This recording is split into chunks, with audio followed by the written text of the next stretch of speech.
तर वंचित बहुजन आघाडीनं त्यांनी 27 ज्या जागा आहेत प्रमुख महाराष्ट्रातल्या त्या संदर्भातली त्यांची स्थिती ही काल दिली.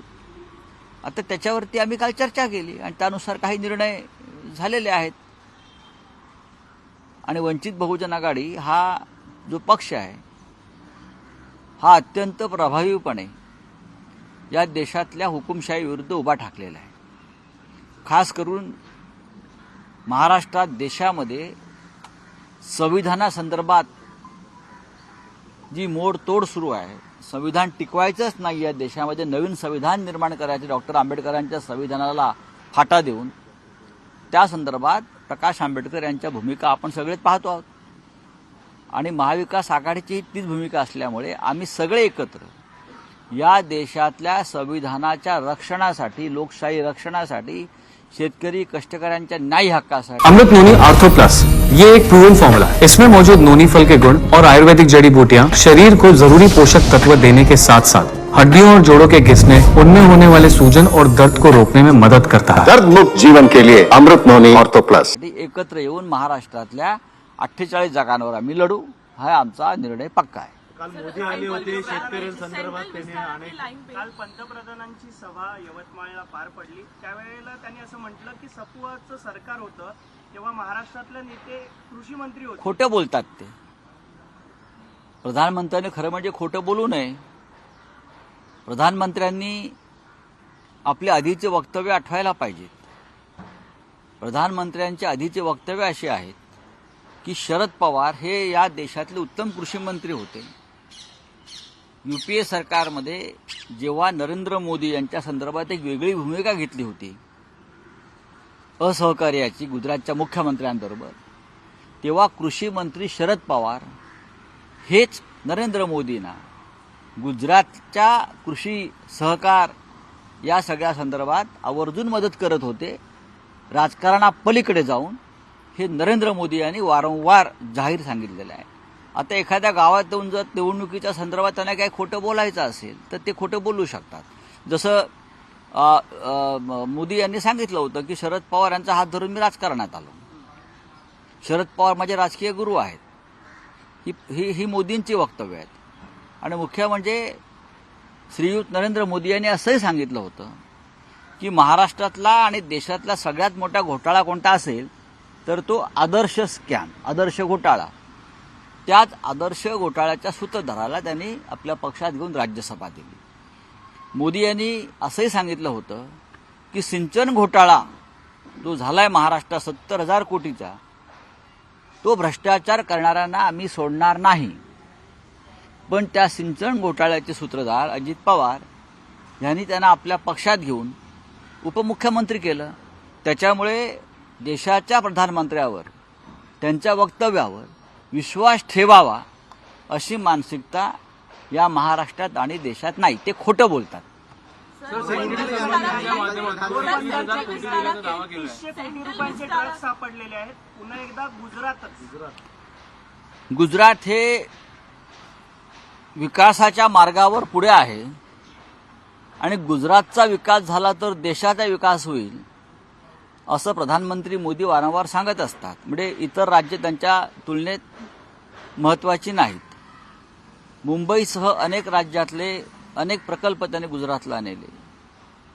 त्याचबरोबर जगातला ड्रग्जचा व्यवहार आणि व्यापारी त्यांनी गुजरातला नेलेला आहे.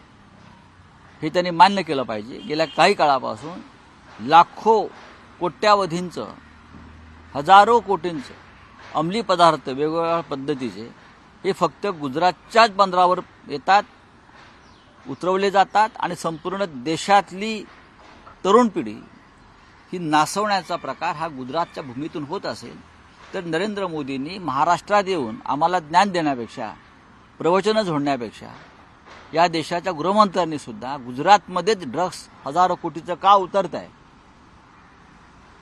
ह्याच्यावरती जर महाराष्ट्राला, देशाला मार्गदर्शन केलं तर बरं होईल. आपण पाहिलं असेल नाशिक, पुण्यामध्ये ज्या प्रकारे किंवा मुंबई शहरात ज्या प्रकारे ड्रग्जचा फैलाव झालेला आहे, हे सगळं ड्रग्ज गुजरातच्या मार्गानं या भागात महाराष्ट्रामध्ये पोचत आहे. गुजरातचा उडता गुजरात झाला आहे, पण त्याचबरोबर त्यांना महाराष्ट्रासारख्या राज्यांचाही उडता महाराष्ट्र करायचा आहे का, हा माझा प्रश्न आहे.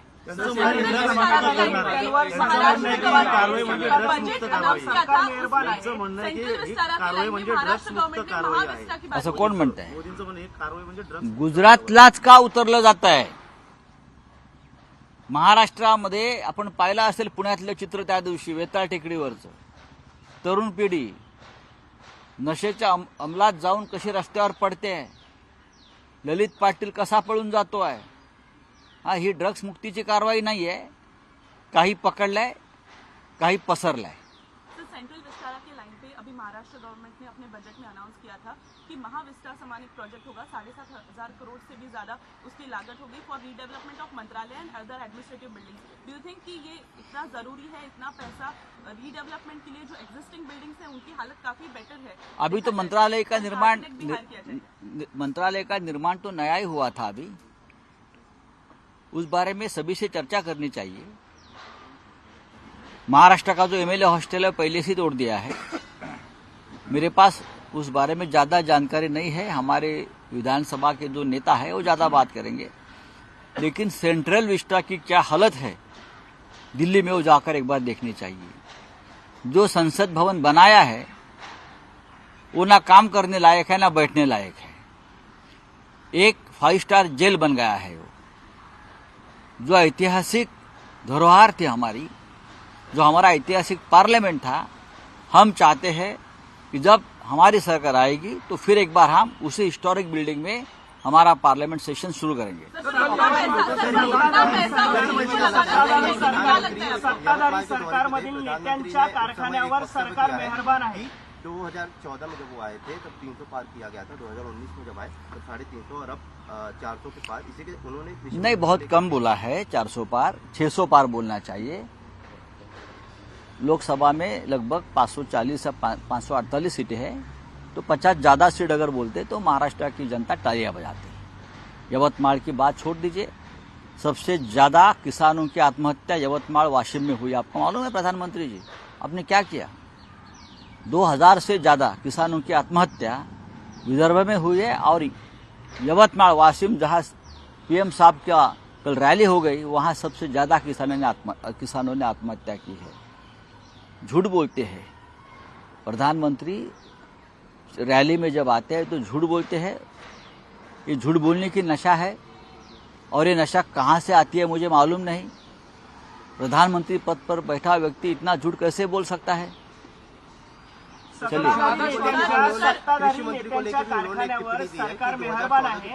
सहकारी बँकेकडून मदत म्हणून 2014 के पहले जो कृषि मंत्री थे वो इस देश के अब तक के बहुत ही बेहतरीन कृषि मंत्री थे. और ये सर्टिफिकेट खुद नरेंद्र मोदी जी ने दिया है पवार साहब को, कि शरद पवार साहब one of the best agriculture minister थे. ये खुद नरेंद्र मोदी जी ने कहा है, हमने नहीं कहा है. जब ये गुजरात के मुख्यमंत्री थे नरेंद्र मोदी जी, तब यूपीए सरकार के साथ उनकी अनबन होती थी, और एक तरह से गुजरात के ऊपर केंद्र सरकार एक अघोषित बहिष्कार डाला था. तब सिर्फ शरद पवार साहब जो कृषि मंत्री थे वही नरेंद्र मोदी जी को कृषि के क्षेत्र में पूरे गुजरात को मदद करते थे. ये मोदी जी ने बार बार कहा है. अब आकर झूठ बोलते हैं महाराष्ट्र में, तो अब उनके ऊपर कौन विश्वास रखेगा? ये तो इतने झूठ बोलते हैं. सिंचन घोटाला महाराष्ट्र में हुआ है 70,000 करोड़ का. दूसरे दिन सिंचन घोटाले के सूत्रधार अजित पवार को अपने पार्टी में लेकर डेप्यूटी सीएम बनाते हैं. आदर्श स्कैम, सबसे बड़ा स्कैम देश का, डिफेंस का, वही आदर्श स्कैम के सूत्रधार अशोक चव्हाण को अपने पार्टी में लेकर राज्यसभा देते हैं. तो ये मोदी जी के ऊपर कौन विश्वास रखेगा? सर, मनोज जरांगे पाटिल को लोकसभा सीट देनी चाहिए.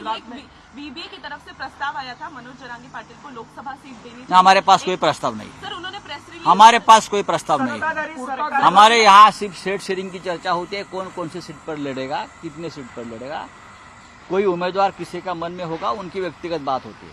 महाविकास आघाड़ी में इस प्रकार का कोई प्रस्ताव नहीं आया है. एक तरफ अपोजिशन बोलती है कि उद्धव ठाकरे और शरद पवार के वर्ड्स जो है वो जरांगे पाटिल बोल रहे हैं अभी, और इस तरह से बीबीए का ये प्रेस रिलीज निकालना या फिर ये बताना, हमें मालूम है हमारे पास इस प्रकार का कोई प्रस्ताव नहीं है.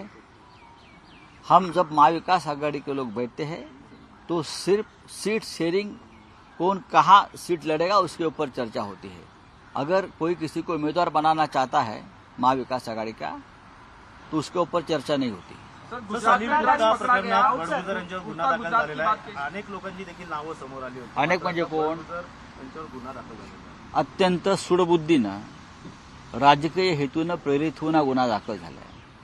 या संदर्भात संपूर्ण चौकशी झाली। बडगुजर यांच्या याच्यामध्ये कुठेही संबंध नाही, ते आमचे जिल्हा प्रमुख आहेत। खरं म्हणजे ज्या कार्यक्रमाला बडगुजर गेले होते त्या कार्यक्रमाचं नियोजन आयोजन हे भारतीय जनता पक्षाच्या पदाधिकाऱ्यांनी केलं होतं। त्यांच्यावर कारवाई झाली नाही।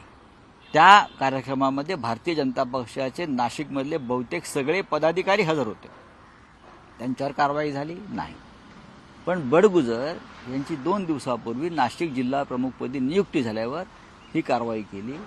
ही भीती आहे आमच्या पदाधिकाऱ्यांची। चला, थँक्यू।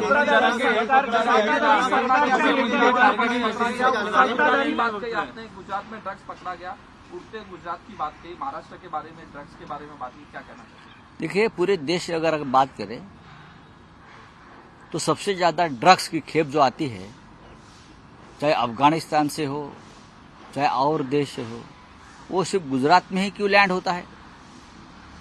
हजारों करोड़ लाखों करोड़ का माल, अलग अलग प्रकार की नशा, हाँ, चाहे मैंड्रेक्स हो चाहे ब्राउन शुगर हो, चाहे वो सब गुजरात में क्यों आता है? गुजरात से फिर पूरे देश में, गुजरात से नेपाल, नेपाल से यूरोप, सब जगह पर ये ड्रग जा रहा है। तो लोगों ने, नशे के जो व्यापारी है वो लोगों ने गुजरात को ही क्यों चुना है? उसका मतलब है आपके यहाँ सब कुछ चलता है।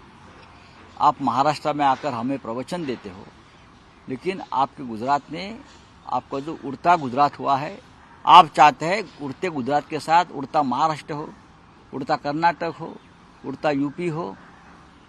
उसका ऊपर जरा बात करिए प्रधानमंत्री जी, गृह मंत्री जी, फिर हम देख लेंगे।